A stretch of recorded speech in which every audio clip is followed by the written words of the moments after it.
Social Media University. This is the first I've heard of the e-com side of your experience. So I'd love to hear more about what that was and how you used Instagram to really grow that.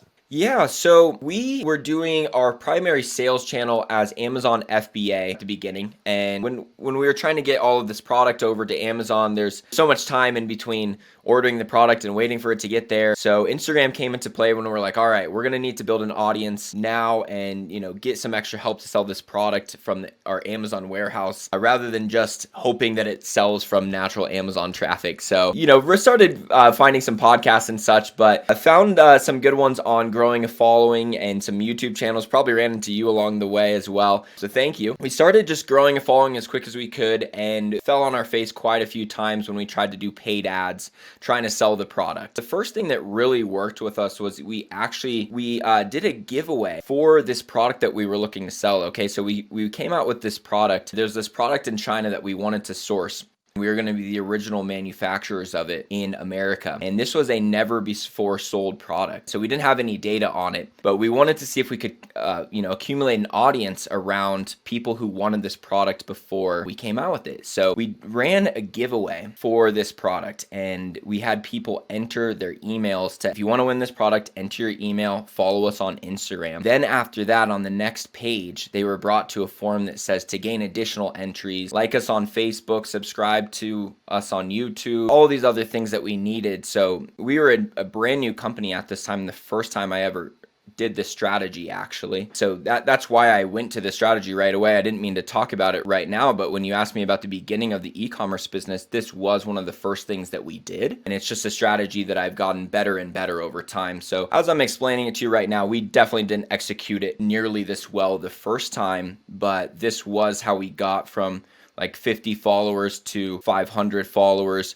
in the first couple weeks of starting this business. So it kind of has been something I've been doing the whole time. So yeah, we've done a lot of social media giveaways to build this following for this e-commerce brand. That's largely where, probably over 50% of our followers came from, and the other 50% came from viral posting, because we started at the end of 2017 when viral posting was not that hard to do. You could even just repurpose content pretty easily at that point and it would just take off. So that was how we largely built our following. But back to that giveaway strategy. So we were trying to build an audience around these products. So it was in the aquarium niche, right? This is the e-commerce niche that we chose. Some products that people had never seen before. We were trying to build an audience around it. We did a giveaway. They entered by following us on Instagram and giving us their email. Then on the next step, they could follow us on all the other platforms. And at the end of the giveaway, this was a product that we didn't even own the inventory of, right? Because we were like a new company that didn't have the money to spend like the 10 grand to acquire all the inventory we needed. And 10 grand was like the minimum purchase that they would allow. So we also didn't want to just buy this and find out no one wanted to buy this product. So we got about 4,000 entries, I think, into that contest. And at the end of it, we said, this is the one person who won. And then for the 3,999 of you who lost, so sorry, but if you want to pre-order it now, you can get, it was like 40% off, something along those lines. We sold like $4,500 worth of product or something. So not the 10K we needed, but it was still enough in sales and still like half of what we needed to then buy the product. And that is how things really started moving. So, it sounds like I'm getting ahead of myself saying like an advanced strategy. I didn't mean to say this so early on in the podcast, but really we had built our following by every time we came out with a new product, we would run a giveaway for that product and just do the same process. And then if we had the inventory, we would just sell it. And if we didn't, we would run a pre-order. And that's how I largely built the e-commerce company with not having a lot of upfront capital, is running giveaways to attract a targeted audience, because the only people who enter the giveaway for that exact product want that exact product, and then sell it to them on the day that they lose the giveaway. And they were really hoping that they would win, just give them an extreme discount. Then they use that funds to purchase all the products. So that's largely how we scaled the e-commerce company and just started acquiring products over time. And then we got into, affiliate marketing, influencer marketing, and we just started expanding after that. But at the beginning, it was largely just Amazon FBA traffic and then running Instagram giveaways around the products to build a following. That's amazing, man. I talk about minimum viable product. You were using a giveaway for products that you didn't even have yet. That's so awesome. I love that approach to things. It's just like making it work, even if you don't even have the thing that makes it work. You found a way around that. So the question I have from that is, so you said that this was the huge driver for your growth, but how did you get the first wave of people to join the first giveaway to get that momentum and the ball rolling? So the first one ever, which we didn't even run very well at all. Like the images looked horrible. I was brand new in online entrepreneurship at that time. So I had just been like, all right, what Canva? All right, got it. So my giveaway image looked horrible. But basically what we did is we just paid an account that had 150,000 followers. It was like $45.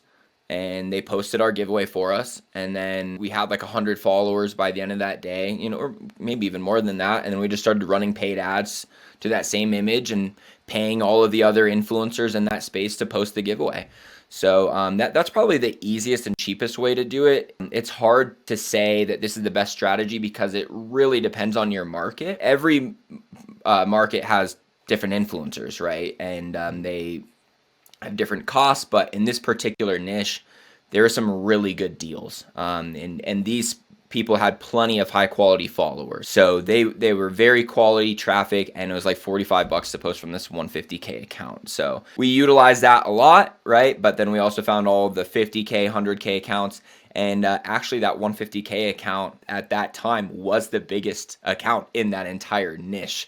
Wow. So yeah, still pretty small overall. And I think now that account only has still like 300K. So at this point, actually, I've moved on to different e-commerce endeavors, and that business does run we automatically with some of the products that we've chosen to keep, but we have stopped like innovating in that space just because the market is kind of small. And this was kind of like my first e-commerce experience, and now I've moved on to pursuing bigger markets. You can think how small the market is when the biggest Instagram page has 300K.